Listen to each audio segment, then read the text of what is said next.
During a super eruption at Yellowstone, as much as 5 million tons of material could spew into the atmosphere every second, equivalent to the weight of 50,000 blue whales. And it could go on for days, weeks, or months. But however huge the blast, what goes up must eventually come down. Alexa Van Eaton has modeled the projected ashfall for such a world-shattering event. I've printed off some maps that show the results of numerical simulations where we've tried to examine what would happen in the extremely unlikely event of a super eruption from Yellowstone volcano. The results of her simulation are terrifying. What we can see here is that the ashfall dispersal reaches from coast to coast here in North America, so from San Francisco all the way to New York. There's no way to know how long a Yellowstone super eruption would last, so Alexa modeled 3 different scenarios. If we change those timescales and look at an eruption that lasts only a week or only 3 days, we can see that the model distribution of volcanic ash dramatically changes. But no matter how we cut it, even if New York only receives about an inch, that would have dramatic consequences. Alexa's simulation includes comparative data from other recent eruptions. Downwind of Mount St. Helens in Yakima, Washington, the catastrophic effects of only about 10 centimeters or so of volcanic ash are really well documented. Within an hour of the eruption, day turned into night in Yakima, 90 miles downwind of the volcano, as ash blanketed the city. The area was crippled by major power and water outages. Roofs collapsed from the sheer weight of the ashfall. The fine particles persisted for weeks, destroying $1.1 billion of agriculture.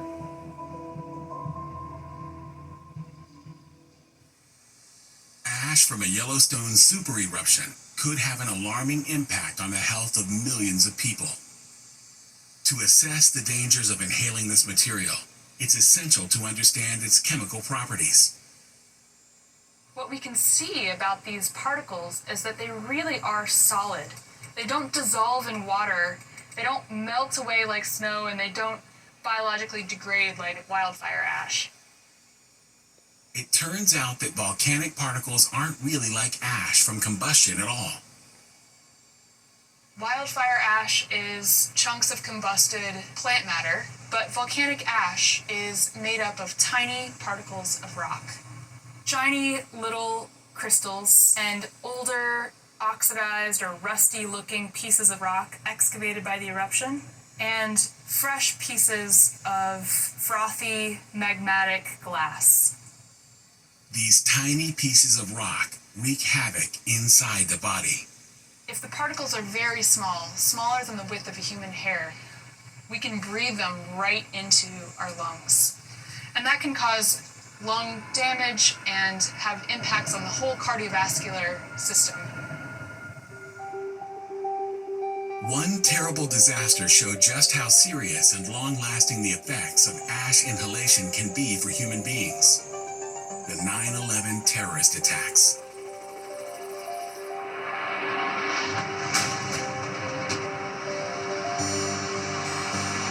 Michael O'Connell was a newly qualified firefighter at the time, based at Ladder 129 in Queens. I got a phone call from a friend saying that the towers were struck.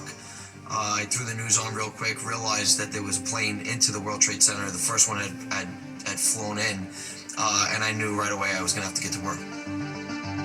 While Michael was in transit to the Twin Towers site, the first tower came down. 29 minutes later, the second.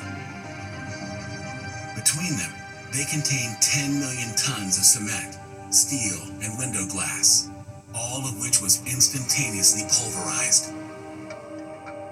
What you're seeing is 220 stories of office building, and as you're on top of the pile and you're digging, the only thing you could think of is like, I have to get these guys home. I have to find, some of my brothers that are under this pile. The building materials, along with thousands of computers, miles of electrical cable, and heating and cooling ducts, jet fuel, and asbestos became a deadly cocktail of dust, suffocating survivors and rescue workers. They were covered in just white film, dust, and debris all over them, caked into their hair, caked onto their face. None of Michael's crew had respirators or masks of any kind. There was no option but to work and breathe in the dust. I guess in the magnitude of everything that was going on, you weren't really thinking of yourself or the environment you were in. You had stuff up your nose, in your mouth, the whole time you were there. I remember going back to the firehouse and I was, blowing stuff out of my nose, for a full day, spitting stuff up. Over time, many firefighters started to develop health complications. They had something called the methylcholine test and all these lung function tests that they were starting to do. So I remember just thinking to myself, at the time I was 25 years old, I just had it in my head that this is going to be a long haul. Countless survivors and first responders experienced symptoms. It became known as the 9/11 cough. For Michael, the effects appeared years later. I started really having inflammation all over my ankles, my knees, my elbows, my wrists. And I looked at my wife, I said, something's wrong. I don't feel right. He was eventually diagnosed with a rare disease called sarcoidosis. I don't think there's ever been a case of sarcoidosis in the history of the New York City Fire Department. And now, post 9/11, we have hundreds upon hundreds of firemen and police officers and volunteers that are being diagnosed with sarcoidosis. The exact cause of sarcoidosis isn't known, but many firefighters believe their exposure to the 9/11 dust may have been a factor.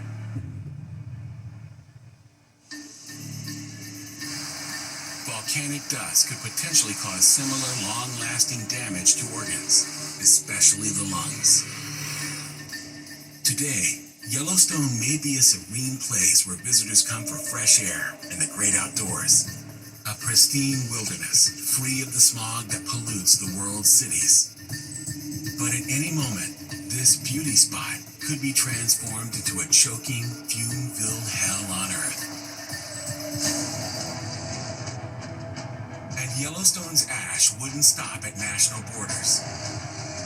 To help estimate just how far it might reach, scientists traveled to the most remote place on Earth, the icy expanse of Antarctica.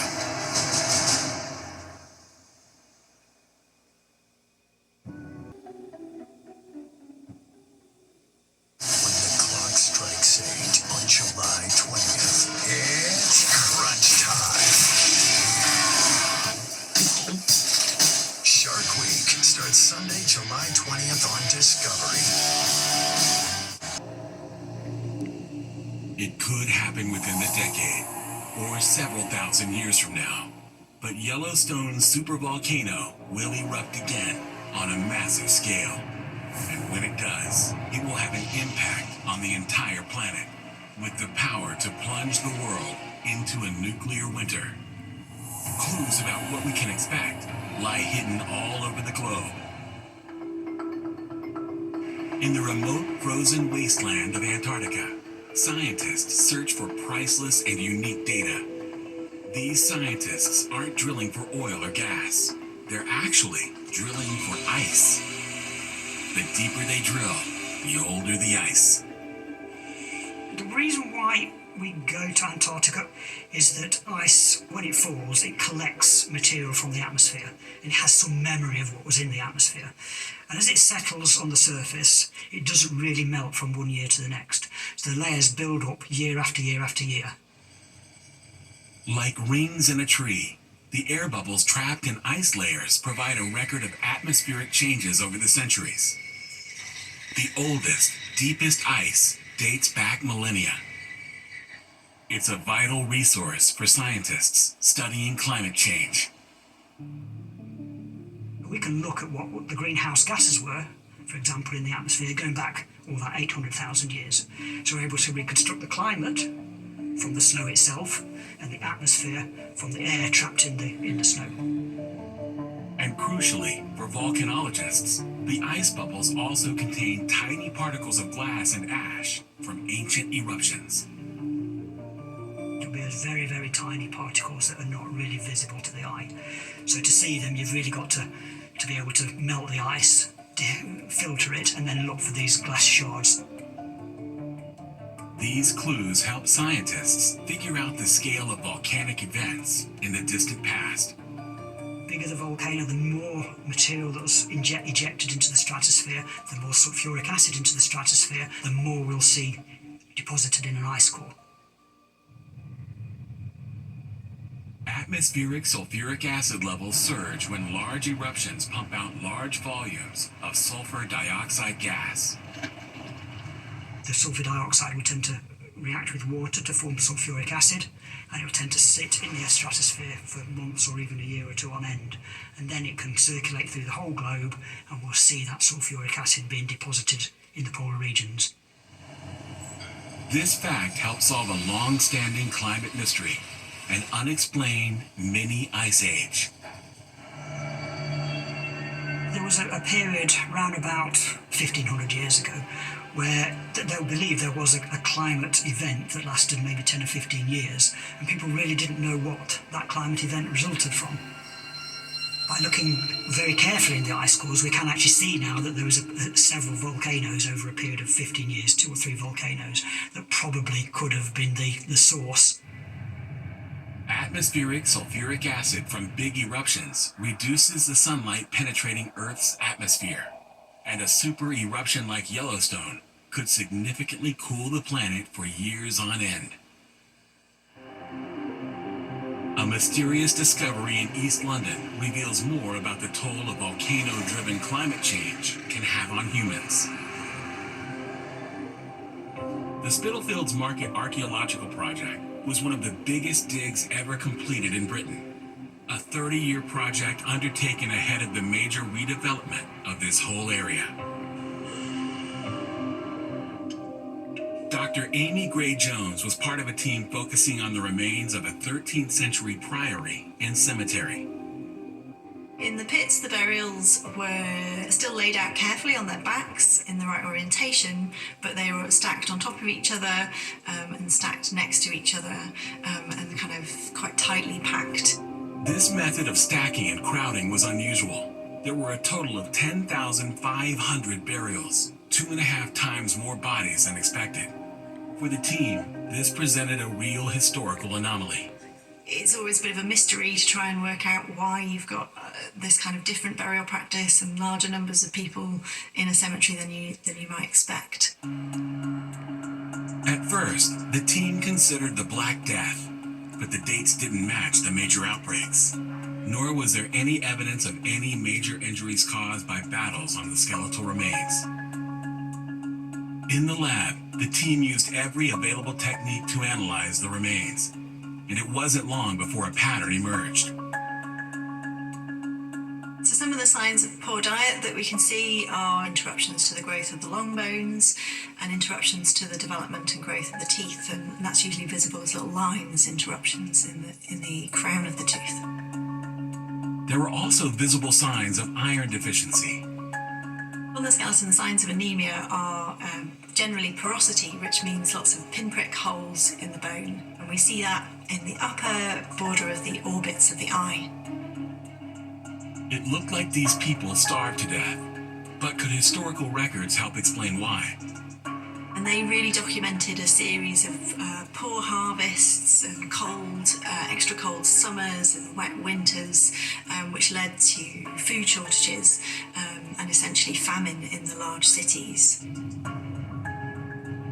The team then identified a large eruption thousands of miles away in Indonesia, the Somalis volcano. It erupted around the time of the burials. The theory might seem far-fetched, but there's further evidence that volcanoes can affect our ability to grow food even thousands of miles away.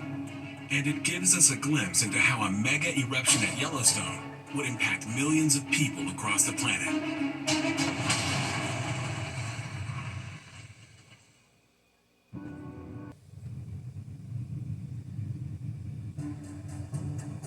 Yellowstone is a natural threat with unimaginable power. A year after a modern-day eruption, we could expect major effects on our global food supply. Unprecedented changes in worldwide temperatures could cool the Earth, lasting up to a decade, sparking a modern ice age. But with its last eruption hundreds of thousands of years ago, scientists turned to more recent eruptions to predict behavior. Over the centuries, Iceland has seen hundreds of major eruptions. Thorvaldur Thordarson is one of the country's top geologists. Usually, he's on the edge of a volcano doing field work. But today, he's exploring the country's historic archives in Reykjavik.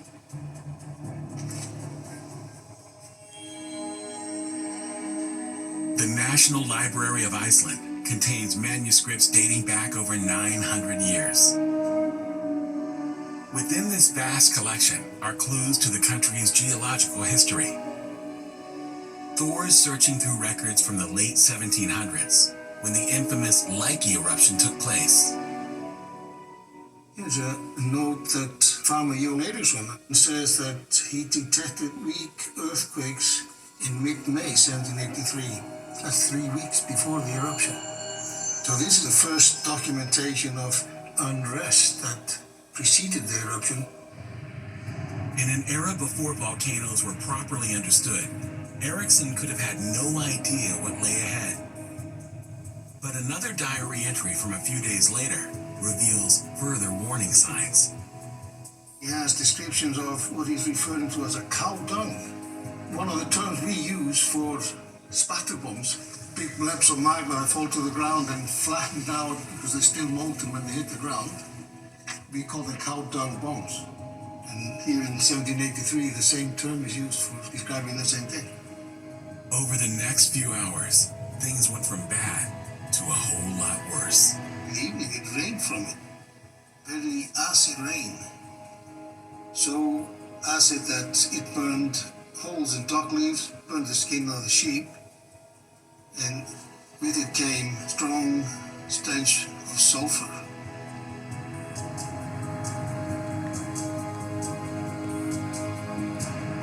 This acid rain is evidence the volcano was pumping out huge quantities of sulfur. That sulfur reacted with atmospheric vapor to produce sulfuric aerosols, and those aerosol droplets formed a haze that covered the top half of the northern hemisphere. The Leiki eruption measured 4 on the Volcanic Explosivity Index, but its effects would be unusually far-reaching. For the first time, weather stations all around the world captured data on the eruption.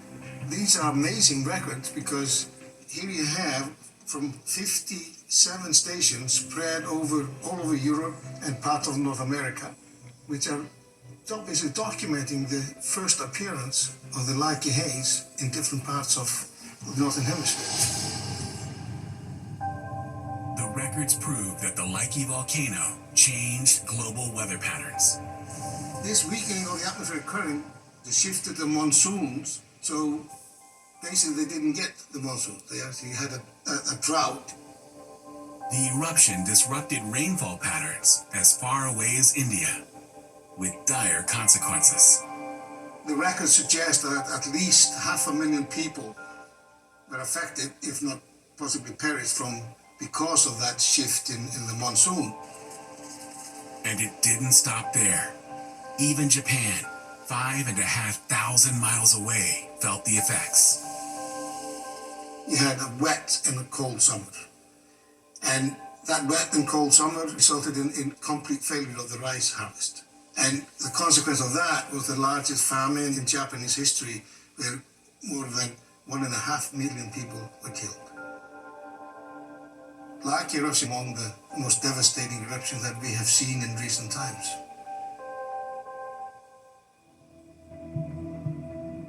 These events took place several hundred years ago, at a time when life was less globally connected. A super eruption like Yellowstone could be thousands of times bigger than Leiki. And its impact on climate could even threaten humanity's survival. Yet it would affect more than just our global food supply. It could bring our modern-day transportation to a grinding halt.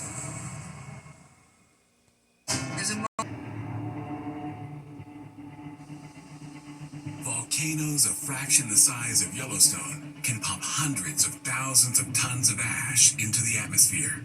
And this material can have an impact far from the eruption zone, even when invisible to the naked eye. Particularly for air travel, a mode of transportation we take for granted. While even a moderate ash ejection can cause problems to air traffic patterns, a major volcano like Yellowstone could cause disruption on an unimaginable scale. One pilot experienced this firsthand, and the event impacted air travel protocols ever since. On June 24th, 1982, BA Flight 9 was en route to Perth, Australia. When we took off into the darkness, we eased the stick back and flew straight up to 37,000 feet. We put the autopilots in. It was a normal flight. But a couple of hours later, the first officer noticed something outside the everyday routine. It looked as though in each of the cores of the engine there was a bright white light, like a searchlight shining forward from each of the engines. We were watching this odd display when the engineer said, "Number 4 engines failed." Losing one engine in flight isn't unheard of, but that wasn't the end of it. Then my flight engineer, he wasn't finished. He said, "Number 2's gone, number 3's gone." Soon, the plane had lost all 4 engines.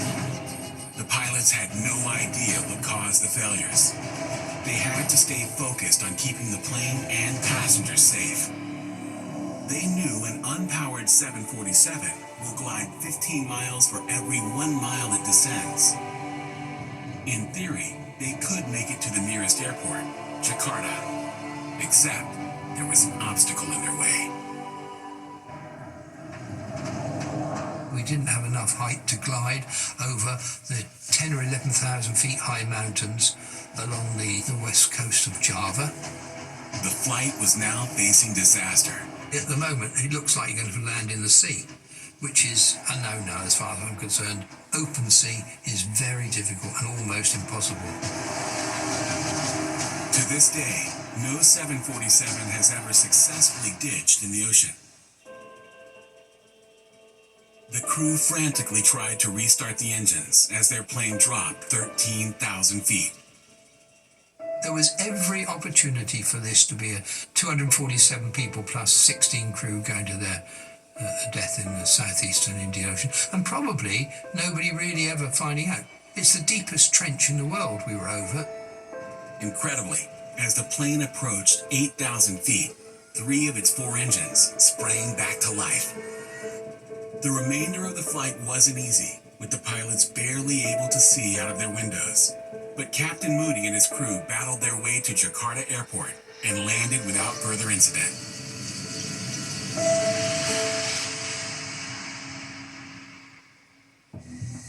Investigations revealed the plane had flown through a thin cloud of ash.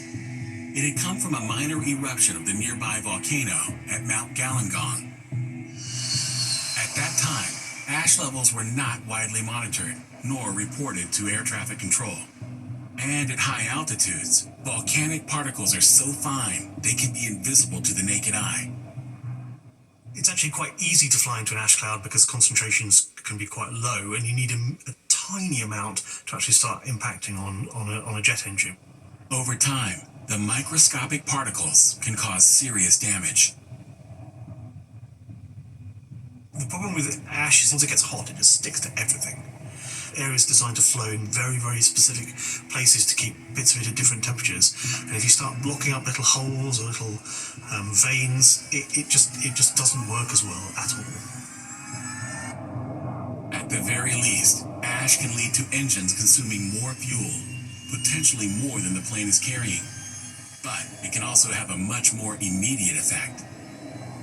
What happens over time is your engine gets less efficient, which makes it more expensive to run, but you are also running a slight risk that the engine just gives up the ghost in flight, and that's potentially disastrous. But thousands of long-haul flights still regularly pass close to an active volcano. You're flying from somewhere in the Pacific Northwest like Seattle to Tokyo, you'd fly up the Cascades, along the Aleutians, down the Kurils into Japan. You're probably flying over a couple of hundred volcanoes that have the potential to be active or have been active in the last 10,000 years. Fortunately for air travelers today, there's a huge global network of scientists monitoring the skies. Every time you get on an aircraft, there is somebody somewhere looking at a computer screen, giving the pilot enough information to make good decisions ahead of the flight so that that aircraft doesn't hit an ash cloud.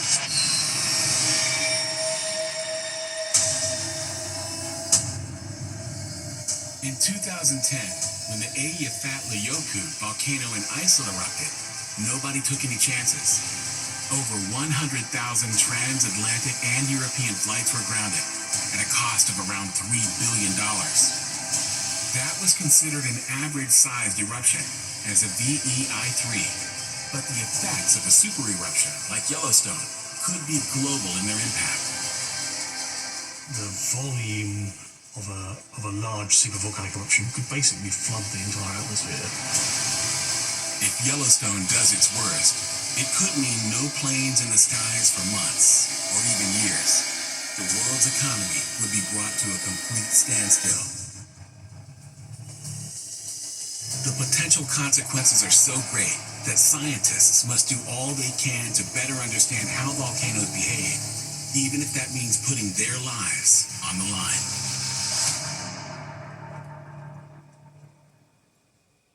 In a healthy...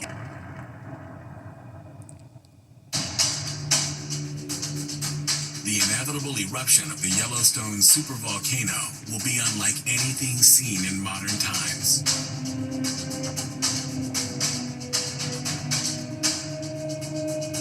Yet scientists are constantly working to better understand the risk posed by volcanic eruptions, in hopes of better predicting their behavior, and ultimately saving lives in our globally connected world.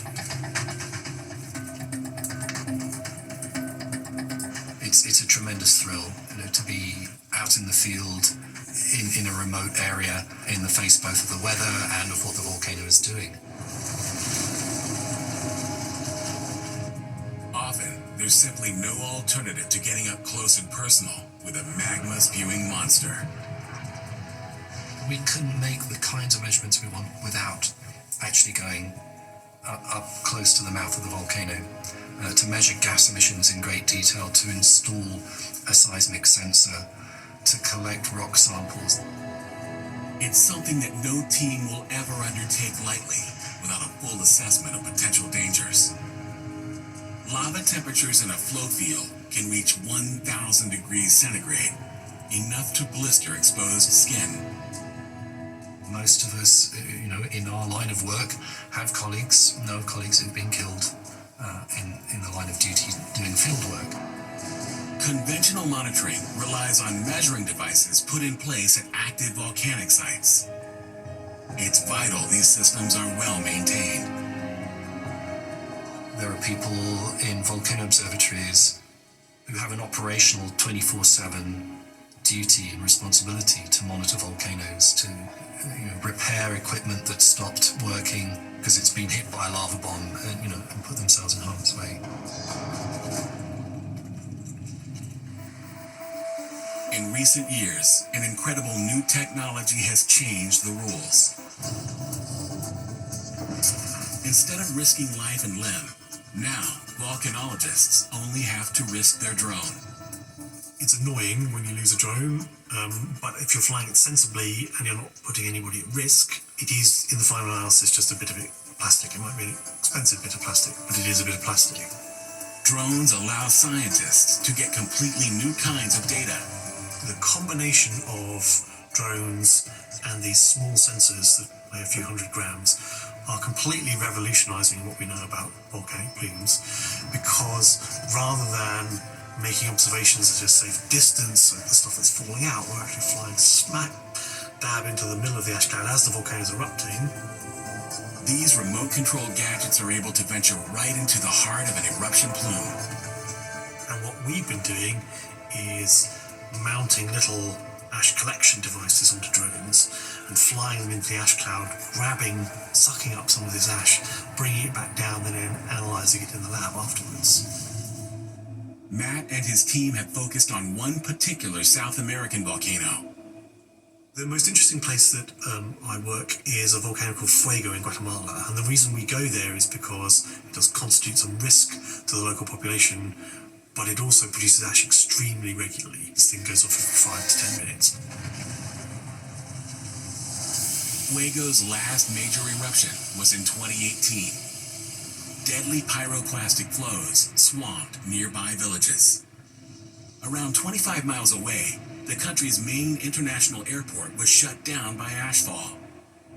At least 69 people lost their lives. Many more remained unaccounted for. So it's imperative that scientists are better able to predict future eruptions here.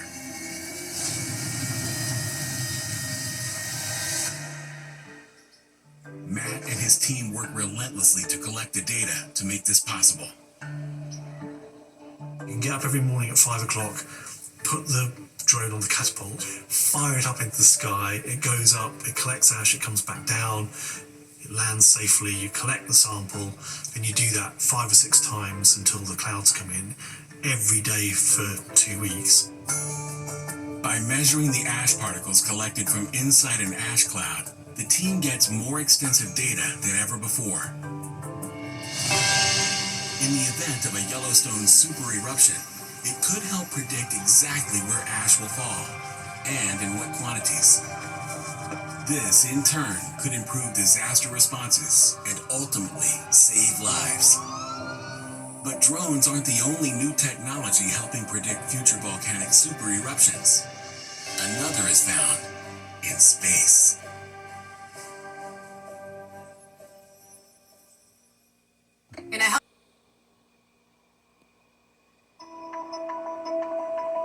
New technology is transforming the study of volcanoes. A super eruption at Yellowstone would profoundly impact North America. So the more ways we can monitor, predict, and prepare for a record-breaking event, the better chance we have of surviving. One new potentially life-saving development relies on observations made from space. Satellite remote sensing. Satellites can detect many different types of volcanic activity, including pre-eruptive activity, but there are also techniques that allow us to measure thermal emissions from lava fields when the volcano is actually erupting. Right now, satellites are observing many of the world's volcanic sites, and new satellites come online all the time, sending back ever-increasing amounts of data. Sentinel-1, which is the European satellite that we're using most often, we think it's going to be producing about 1 million images of volcanoes every year. So it's really revolutionized the number of volcanoes we're able to study. Using AI, scientists are looking for tiny changes in ground level that could be an indication of underlying volcanic activity. We're looking for very tiny changes in the distance between the satellite and the ground surface. As magma moves upwards, it raises the ground above, sometimes by only a tiny amount. Satellite techniques can now measure rates as small as 1 millimeter per year. We can also measure it over very large areas, which means that it wouldn't necessarily be visible to the naked eye. There's no way you're going to be able to see that visually, but we can detect that with the satellites. Juliet keeps a particularly close eye on a little-known volcanic system in East Africa. It's right next to the rapidly growing town of Hawassa. We think there's about 1.5 million people living within 100 kilometres of this volcano, and we also know that it's been uplifting at a rate of about 6 centimetres every year for the past 10 years. Currently, there's no cause for concern, but things can change quickly with any potentially eruptive volcano. If we're monitoring things and we start to see unprecedented levels of activity, unprecedented numbers of earthquakes, unprecedented amounts of deformation, that might tell us that something unprecedented is about to happen. For volcanologists, the ultimate goal is to be able to predict when and where a major eruption could take place. For a supervolcano like Yellowstone, That knowledge could save tens of thousands of lives and mobilize rescue operations more rapidly. The final frontier really is forecasting what that means for future eruptions and for the people living around the volcanoes. For now, eruption remains an inexact science. Nobody knows for sure whether a super eruption is 10 years away or 10,000. But scientists on the ground at Yellowstone are reacting to whatever Mother Nature throws their way.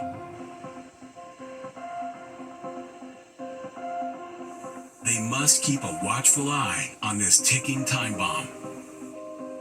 Mike Poland is the park's chief scientist, responsible for monitoring activity.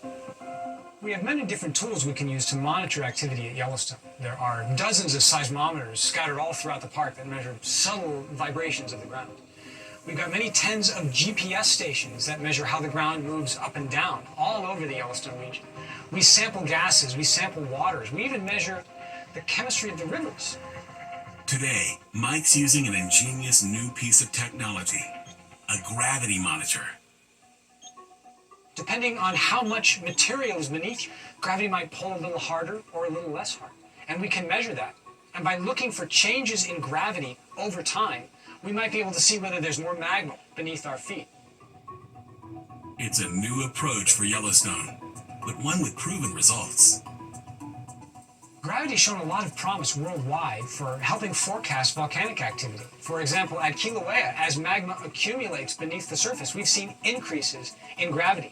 We're hoping that we might be able to apply the technique here in Yellowstone as well. These different monitoring techniques help Mike and his team develop a clear understanding of the region's unique character. Volcanoes are like fingerprints. The kind of background activity we see at Yellowstone might be alarming at another volcano, but it's normal here at Yellowstone. And by understanding that background level, we can learn to recognize when things truly get anomalous. Only by measuring Yellowstone's baseline activity can they identify changes that might indicate an imminent eruption. We can kind of characterize the way Yellowstone should be acting when it's quiet. And when Yellowstone is quiet, it turns out it's really noisy. There's all kinds of earthquakes. The ground moving up and down. Geysers stopping and starting. That's how Yellowstone behaves. And it's not just ground-based monitoring. Mike also relies on even more high-tech methods. Thanks to radar satellite imaging, Mike discovered a previously unknown feature. We've actually managed to detect new thermal areas using satellites that we didn't even know existed. Way in the backcountry, places where people just don't visit, as we've seen one get hotter. Trees died around it and started seeing even small amounts of sulfur gas being emitted. But changes like this might not indicate an eruption anytime soon. Scientists are only beginning to understand just how energetic Yellowstone really is. It's incredibly dynamic. It's always changing. And the fact that we can see these changes both on the ground and from space is incredibly exciting. Yellowstone is one of the most closely watched volcanic sites in the world, but no amount of monitoring can actually stop an eruption. It may not happen until far into the future, but when a super eruption is unleashed, it will be truly spectacular. It would appear that Yellowstone is broadly due for an eruption, but that might not be for plus or minus 10,000 years, and it's inevitable it will happen. So how might such a disaster unfold? If there were an eruption that were about to happen, magma rising towards the surface, we would see incredible uplift, the ground inflating like a balloon. Once a full eruption began, things would very quickly start to feel apocalyptic. A supervolcanic eruption would have the explosive equivalent of thousands upon thousands upon thousands of Hiroshima-scale nuclear bombs. For the statewide area, the outlook would be bleak. The area around the park for hundreds of miles would be utterly devastated. We would have no Yellowstone after this. Some of the volcanic effects would reach far beyond the park. One could then conceive of pyroclastic flows, which are hurricanes of superheated volcanic ash travelling across a landscape at several hundred miles an hour, travelling potentially for 1,000 miles or more. So something that's 400 degrees centigrade, burning everything in its path. If you're in its way, you're going to die. Before long, immense quantities of ash would be pumping into the atmosphere. 75% of the U.S. landmass could be buried in volcanic ash. There's no system, there's no scenario, there's no emergency plan in place to deal with anything on this scale. The closest we can kind of imagine really is, quite honestly, a nuclear war. And this would only be the beginning. The millions of tons of sulfur dioxide in the atmosphere could potentially change the global climate. You end up with what's known as potentially a volcanic winter, where temperatures drop by 10, 15 degrees or more, which is enough to really utterly change human life as we know it. But this wouldn't be the first time human beings have faced such a test. We as a species, our common ancestors, were walking on the planet during massive supervolcanic eruptions that devastated the environment, and we have survived and we went on to thrive. The human species may survive, but will America survive this volcanic doomsday?